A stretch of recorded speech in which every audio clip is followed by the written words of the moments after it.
Hello, my name is Ryan Green, and welcome to the Last Splash podcast. My guest today is Dr. Kinshuk Jerath. Kinshuk is a professor at Columbia Business School in New York City, where he serves as the chair of the marketing division and the Arthur F. Burns Professor for Free and Competitive Enterprise. His area of focus is technology-enabled marketing, which includes disciplines such as platform retailing, e-commerce, online advertising, data measurement, and retail media networks. Kinshuk has consulted for several Fortune 500 companies, as well as serving as an advisor for various startups. Welcome to the show, Kinshuk. Thanks, Ryan. Happy to be here. Thanks for having me on this podcast. I appreciate it. We met a couple of years ago when I was a mentor for a couple of student groups for your class. So I've seen this view that you have behind you a couple of times, and it's great to see you again. Hopefully, the writing on the board has changed since 2 years ago. I hope so. Otherwise, I wouldn't be doing my job very much. But yes, it was really nice to be in touch with you over there. Thanks for visiting us here at the time and mentoring the students with your expertise in digital marketing. So that those set of projects were very successful and very useful for the students. And I hope we can engage you further in the future. Absolutely, and the professors learn as much from the students as the students do from the professors a lot of times. So I learned a lot from your class and a lot of great interactions there. So certainly appreciate bringing somebody from the Midwest over to the big city to help there. It's actually one of my first questions. A lot of people who get into marketing are capitalists. They're certainly interested in the business side of things, but you primarily stayed on the academic side. What drew you to teaching and to research, in particular in the marketing discipline? Yeah, so Ryan, my background, I grew up in India and I did my undergraduate studies also in India at a place called IIT Bombay, Indian Institute of Technology, Bombay. And my specialization there was computer science and engineering. So it sounds very far removed from marketing, and I'm an engineer by training. But actually, as I was doing my undergraduate, which was, I finished it in 2003, so about 20 years ago, around that time, internet was already here, computers were a big part of our life, but it was really entering, I'd say, the next phase, where it was just going to be in all parts of our life. And one of the important things there was it was starting to influence business in a very big way. And so even though I was in engineering and I was really enjoying what I was doing, I thought that going forward I would like to understand and see how business and technology interact. And as you said, many people would want to go to the industry to do that or influence that, but I wanted to do sort of higher, more study, so I applied for PhD programs, and I was one of the very few people from my institute who actually applied to business schools for their PhD, because I thought that that's where I can understand. I have a technology background. Let me be in a business school, and I can see how technology influences business, and there's good and bad in it, right? So, business can really help, but then also you see all these big tech companies now controlling a lot of our business, so of our society's business. So I wanted to understand all of that, and I thought instead of an engineering school, maybe a business school would be better. So I went to Wharton at the University of Pennsylvania for my PhD, and I was actually not in the marketing department. I was in the operations and information management department there, which was a smoother transition from computer science to a business place. But once I was there, I realized that the problems that I want to study the most, that motivate me the most, were actually more marketing related problems, right? Things on advertising, which I've been studying a lot, as we'll talk about more of that. And there was a lot of technology that was influencing marketing and advertising. So I started kind of getting more and more interested in that. And also at a higher level, customer management, customer lifecycle management. With more customer data, you could start doing that better and better, right? More effectively. So I found that to be very motivating. And towards the middle of my PhD, I moved to the marketing department My PhD is still in operations and information management, but I was all my work was in marketing. So I joined a marketing department that was very much in the Midwest in Pittsburgh, Carnegie Mellon University. I was there for 5 years, and then I've been at Columbia in the marketing division here for the last 11 years now. Well, that's a great background and really interesting story to move from the engineering to marketing. I'm sure gives you a really unique analytical perspective that certainly you've seen so much growth in that kind of combination of digital and in commerce, and I think that's what we'll talk a decent amount about today. I know one of the areas you've been really interested in, and that we've talked about previously, is retail media networks. And I'm old enough to remember ad networks. Not everybody who's listening may remember those, but even before Amazon entered the advertising space, there were these nebulous networks that brought together inventory and data and technology to execute digital media buying programmatic ads. But that's certainly a precursor to what we see with specifically with retail media networks today. What do you think the similarities and differences are between those ad networks of old and the retail media networks of new? Yeah, so that's a great question. Well, let me start by saying that you identified it right. So I am more of a quant. In marketing, we say we have poets and quants, the behavioral folks and the quant folks. But really good marketing means the two have to work together. So even in our division here at Columbia, we have about a 50-50 balance of behavioral and quantitative folks, and we work very much together to advance marketing knowledge. One of the big ways in which marketing has changed, as you said, is all this technical stuff like technology driving, let's say advertising. A lot of it, all the online digital advertising is driven through, most of it at least, is driven through ad networks, right, and ad exchanges. So what are these? They're basically mechanisms. It's basically a whole infrastructure, a tech and economic infrastructure to display ads in real time to consumers when they reach a website. And as I said, that's done through ad exchanges, right? Retail media networks are, in some sense, not very different from ad networks and ad exchanges, but in other ways they are quite different. So the ad exchanges were really getting any advertiser on the internet and pretty much any website on the internet, and they could transact at the ad exchange, and the advertiser could display an ad to a user essentially anywhere on the internet, right? So it's like you can think of third parties interacting and users data being used from their browsing all over the internet to inform this profile. And while it looks good in a way, but it's also like third party data coming from different sources, so it was not always of the cleanest kind and had errors in it also. But I mean, on the other hand, there's a lot of data that was definitely informing. I mean, that's why digital marketing has been growing fast.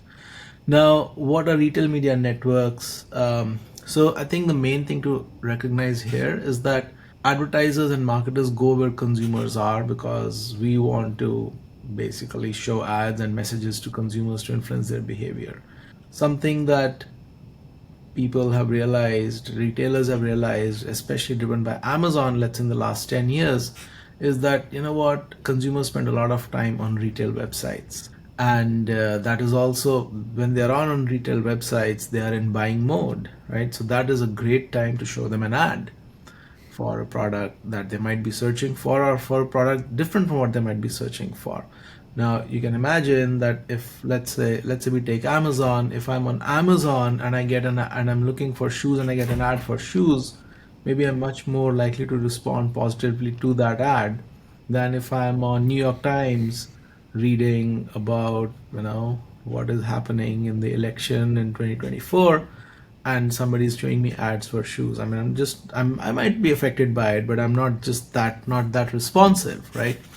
And so retailer websites are like a very unique and almost the perfect place to show an ad. So this is not just targeting and the fact that you are in buying mode, but also the fact that often the ad is for the product sold at the retailer itself, right? Mm-hmm. So you can sort of close the loop in terms of good measurement, that did this cause an outcome, and can we attribute, and we can better attribute the outcome to the ad, right? So going back to your question, that how are they different? I think the difference is that the data being used is from the retailer itself. Typically, I mean, you can add other data to it, and data can go out of the retailer, but generally, on-site retail media is data is used from the retailer. So it's first-party data that also helps with privacy issues, right? It's less privacy concerns. Also, it's better quality data and so on. But at a very basic economic level, the ads are still sold through auctions, essentially, right? So these are some of the similarities and differences. And happy to talk about some more specifics if you'd like. So, to summarize a little bit what you're saying, there's high contextual relevance on a retail media site. It's obviously at a very high propensity to buy. And because it's a little bit more of a closed loop system, the attribution data and the targeting data, because it's used by one source and not 100, is going to be more accurate. Maybe a challenge for brands is scale on some of these, right? You might have one chance to place an ad and have that perfect message while somebody's in that buying environment. And while people do spend a lot of time on retail sites, it's still a small percentage of the time versus what they're doing with the rest of their day, whether it was social media or with TV or any other those other mediums. It may be harder to scale a retail media campaign in the way that an ad network can serve, maybe hundreds of ads to an individual over a week's period of time. Yes, I mean, I would say that that you can say that that's generally true. I mean, at the same time, if you have the scale of Amazon, you can Yeah. scale it Well, pretty. there's Amazon and everybody Yeah, else. Amazon, What percentage is of yeah, retail media is Amazon right now? It's what, yeah, 80%, something like. yeah, something like that. So Amazon made last year, I think, like something like $45 billion selling Yeah, ads. yeah, It was by some estimates like 70% of their profit, right? yeah. So massive. Walmart is a big, well, is a second player, second largest Hmm. player, and they are an order of magnitude less. So Walmart had made about $4 billion. Yeah. But these are online ads, and I think this brings us to a very important point that now that the market is working on the online side, there are two things are happening. There are many retailers who still aren't selling ads, but now online on their websites, but now they want to do that. So I was Hmm. talking to the CEO and CMO of Saks, the luxury retailer, a few weeks back, and they just started selling retail media ads on Saks.com, right? Hmm. So one is that many more people, many more retailers are coming in and joining this. Some are just sort of testing it out to see if this works for them. And the technology is kind of rather complicated, but there are technology providers like Criteo and many others. Hmm. But at the same time, another second thing, but that big thing that's happening is that think of Walmart, right? More than 80% of the sales are in store. And they're saying, look, we can, given current situations, we can only monetize off online. How can we now monetize offline? Yeah. And so offline retail media like in-store ads Yeah. would be the next big thing. Now, in-store ads have also been around for a long time. There's nothing new there, but maybe new technology can help drive more targeting and also better measurement. So Walmart recently bought the company Vizio, which is like a TV company, Yes, really. they did. That was a big deal. Yeah, and so the reason is they want to provide a whole ecosystem where advertisers can basically deal with Walmart. It's called Walmart Connect, right? Maybe they can show upper funnel ads on TV. They can show lower funnel ads on Or Walmart.com. push notifications on here with your Walmart Connect Options, right? app. The ads or maybe screens in stores, or maybe even like screens on shopping carts, and you unlock them with your loyalty card or something. So lots of things are going to be happening. There's a lot of experimentation going on, I think especially on the offline retail media side now. Online also, as we discussed, but online kind of the market is maturing more and more. But offline, really things are, lots of things are being tested.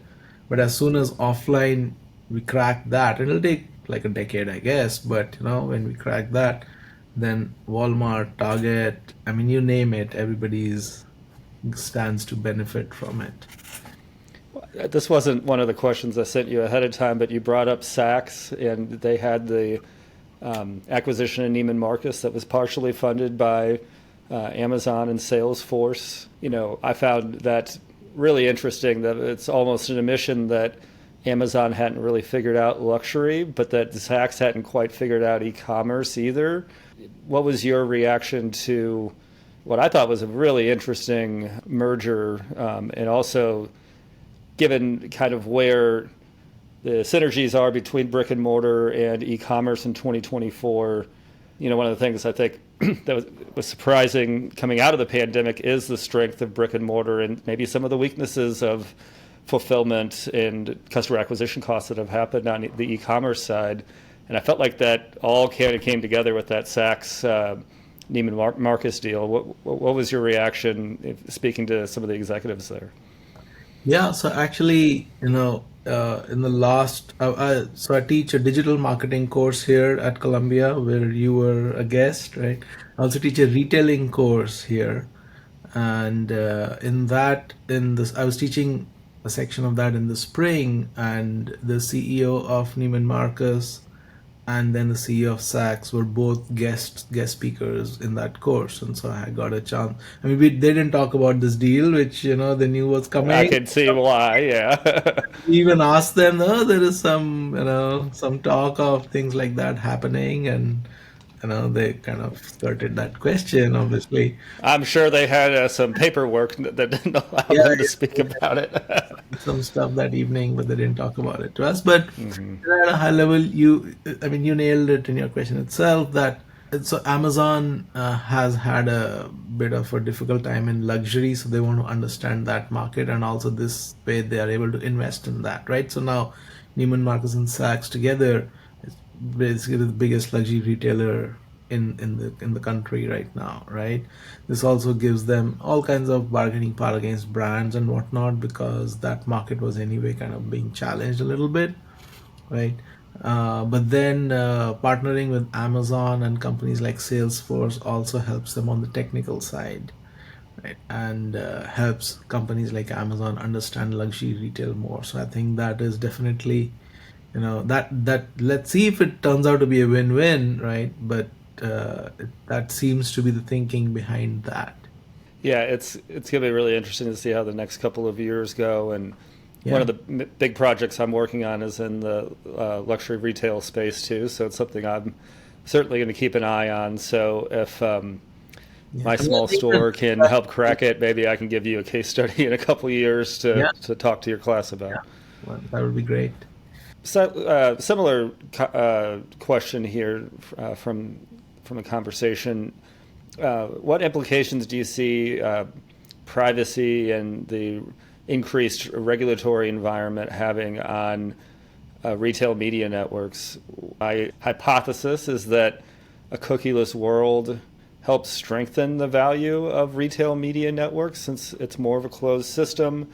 As long as they do a good job of compliance on receiving that data, they may be one of the few places that is actually able to have some sort of truth in attribution, where I think there's going to be a lot of piecemeal things that are done kind of on the rest of the open web. Is that a naive hypothesis, or what would you add to that? So when we say privacy, right, the privacy is means different things in different parts of the world. In Europe, it means third party and first party. In US, it mainly means third party, right? Hmm. So in Europe, you have to take permission from everybody that can I use your data for even powering my own website. In the US, you don't do that. In Europe, you have to do that, right? So, but yeah, I mean, let's let's take the US case, right? So third party cookies are sort of being deprecated. There's, Apple doesn't allow ATT, things like that. Apple has ATT, but the main thing is that retail media is mainly driven by first party data, right? At least on site retail media is driven by first party data. I mean, there are pros and cons, right? So, I mean, so one is that given that, yes, it is more privacy compliant, right? There's no question about that. There is something called off-site retail media where a retailer says that, well, I don't have that much. I have good data which can inform outside ads, right? On, let's say, ads on New York Times could be informed by the profile that somebody on that was built about somebody using their IP address on a smaller retailer like Foot Locker. Okay, maybe that's useful for targeting ads on outside, right? New York Times. Yeah. Take that Yeah. example. So that would be offsite retail media, right?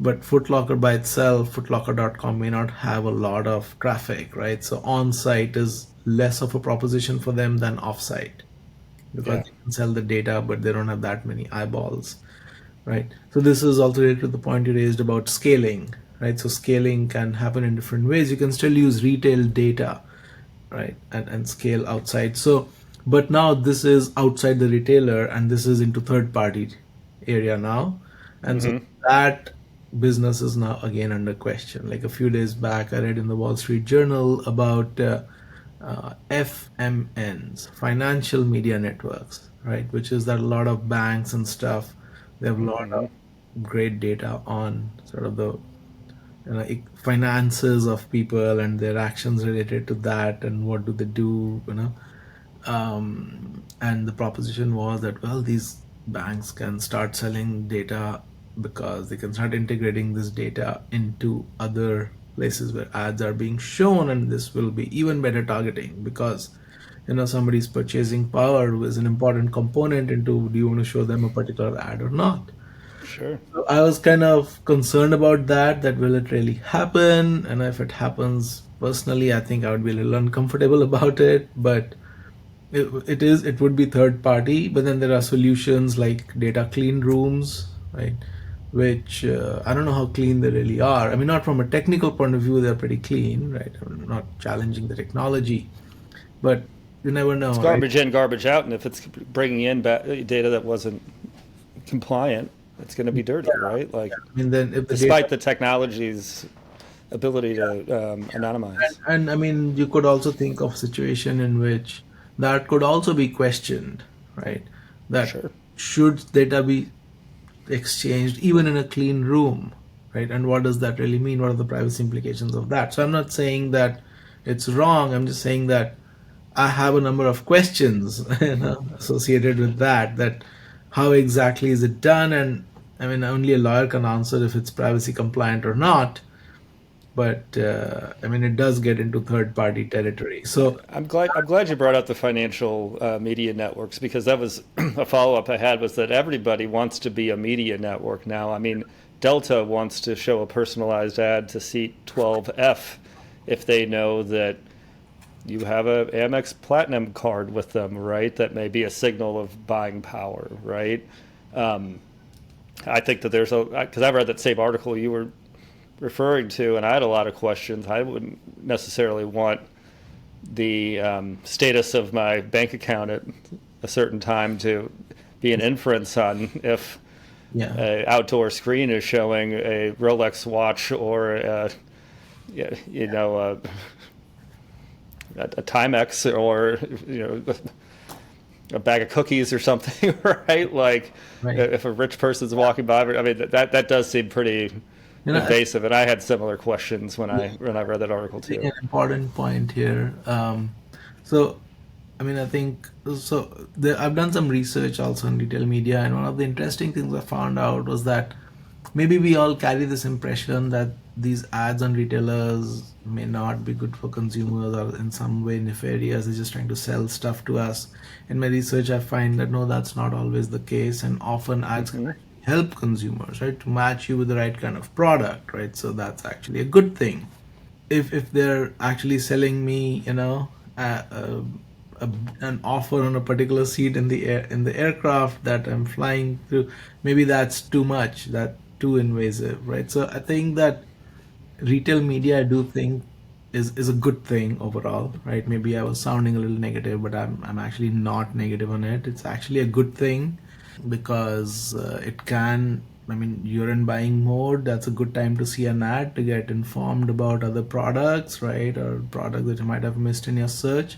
So all of that can actually benefit consumers because ads do carry information and interests are often aligned.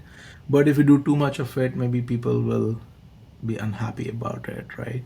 Or if it's using data in a way that sounds way too intrusive to people, then that might not be good. Like there's already some people saying that there's just too many ads on Amazon and not enough organic results, and you go to Amazon and do a search and you see just sponsored ads more than. So I mean, I think that aspect has to be done very carefully, but ads can add value. And the other thing is that, take Amazon again. They made some over $40 billion last year in selling ads. What did they use it for? Well, I mean, I don't they don't share everything they do with me, but they do use all this money, additional money, to improve the retail services, right? Faster shipping and things like that. So that's good for consumers, right? You see ads that might benefit you. That's good for the advertiser because you buy their product. That's good for you because you like the ad. That's good for the platform like Amazon. They make some money. But also the platform like Amazon now uses some of that money to give you better service at the back end, right? After you get into the purchase. So that can also be good. So one important aspect is, and again, I've talked to several ad agencies and places like that. An important aspect is that because of retail media, money, first of all, more money is entering into advertising, and some money from some other channels is moving to retail media to some extent. And what that means is that retailers are getting additional money, right? So retail is a low margin business. So retailers are getting additional money, which they can then use to improve their offerings. So from that point of view, also, if you take a big picture view, retail media can really help retailers. You're speaking about the ecosystems that and some of the secondary and tertiary aspects of what can happen when one part of an ecosystem changes. And I agree with you. An ecosystem is a delicate balance. So you can move too far one way that can upset that balance. Just similar how we've seen with open exchange, right? That open exchange had been a lifeline for publishers and for journalists, right, to be able to still monetize and in a free environment when people don't want to pay for news. But if there's too many intermediaries taking money out of the system, too much technology, Yeah. that publisher doesn't actually get very much of it, right? So follow the money on some of this stuff, right? Like if 80% of the money that an advertiser spent went to a publisher, they would be doing very well. But when it's at 25, 30%, in the best case scenario, it hurts them. And I could see that potentially happening with retail media networks too, if the technology behind it gets too entrenched and gets too much control over the experience. Yeah, yeah. I mean, that's definitely one of the sort of the concerns, and that's why I think smaller retailers have to really think about how much they want to get into retail media and to what extent, and sort of is it really a good proposition for them. So another aspect there is that if you tell advertisers that, look, okay, so brands, think of the brand that's using the retail media ads, right? That you got to pay me a wholesale price. I mean, I'll so basically you have to, let's take Amazon again. You pay me a commission, right, on all sales. So I take that cut. Plus, if you want to sell through me, you also show ads on my website. Mm-hmm. So then manufacturers seem quite squeezed. Some of them may choose to not work with you if you're a small retailer, right? So again, take Foot Locker. Not again, it's not like I've talked to Foot Locker about any of this. I'm just taking as an example.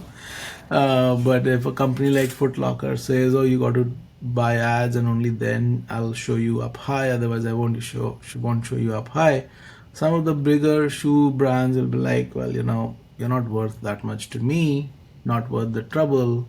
I'm not selling with you. I'm not working with you. Yeah, on a low margin business when there are direct to consumer channels that Yeah. may have a 70% profit margin, even if those are harder to scale. It's Yeah. if you're staring at 70% one place and Yeah. 20 at another, it's Yeah. So while I was saying that retail media is a new pot of money for retailers, it's also maybe not for all retailers equally. I agree with you. One more question before I let you go. What's one thing that you've changed your mind about since starting your career? Well, I guess over 20 years or so, you learn a lot, and so. Hmm. But one thing that over my career, again, I started off more as an engineer, right, and now I'm more of a economist, marketer. That's sort of my profile. Like I'm still very much a marketer, but I'm more on the econ side of things, right? And so I think I've just come to appreciate the value of incentives and how economic agents interact with each other and what that leads to as outcome, right? So I mean, I think I appreciate both sides, engineering and economics. But at the start of my career, I don't think I appreciate the economics as much. I Hmm. appreciate the engineering, and but I think we all have to realize, even this is going on with AI right now, right? You can engineer a great AI system, but how will it be used? What will be the impact of it on society, right?